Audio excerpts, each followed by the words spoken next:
just quickly, Simon Benson, we both know him well in The Australian. He says, look, it's not a matter of when, sorry, it is a matter of when, it's not a matter of if, that Labor's going to target negative gearing. What do you think? I don't agree, actually. But, I mean, we'll see. I mean, I interviewed Jim Chalmers' Sunday Agenda, and they're the strongest comments he's given, saying, I'm not going there. And that day, I think Cos Samaras, that Redbridge pollster, showed why. He tweeted out some information on the polling. And you know how much these guys down here are completely governed by the polling. They're led by the nose on it.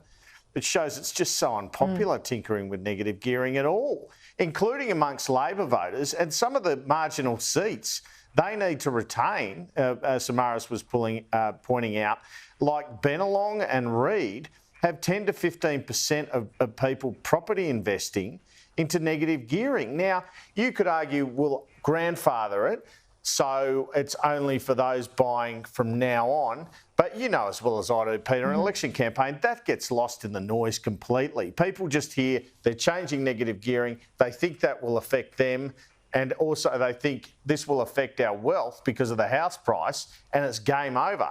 So, look, I mean, Jim Chalmers in his heart of hearts would like to, but you know, he's very much about what's popular as well, and what's going to win the election.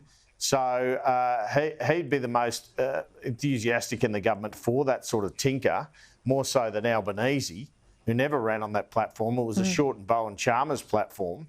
And I think he'd just look at this and say, look, there are other ways. I reckon if they're going to make a change, it'll be a tax on trusts and take that to the election or do it beforehand, like a cracking down on trusts. That's where I reckon they'll be headed, because he was a bit more equivocal about that when I asked him about it on Sunday.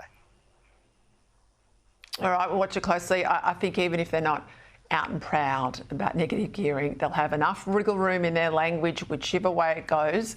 I reckon it's on the table. But Andrew Clennell, we'll see what happens. Thanks for your time.